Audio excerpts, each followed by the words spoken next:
They've been in my grapevines, and you know what that means. That means the grapes are almost ready, and the birds are starting to eat them. Look at this, y'all. I have a grape that is ready. So this is what I do. I usually get bird netting, and I cover my grapes up. This way the birds won't have access to them, and I'll have more grapes for myself.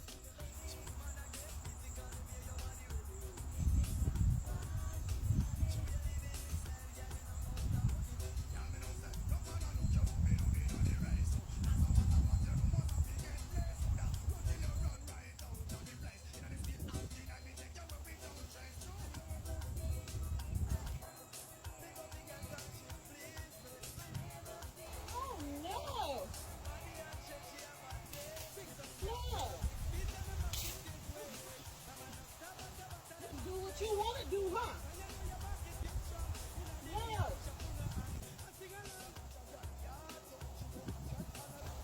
That's my kiwi. She just does what she wants because she don't have no discipline yet, but I gotta train her.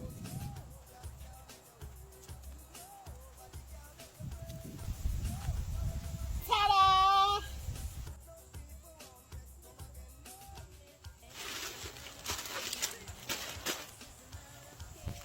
And that's it.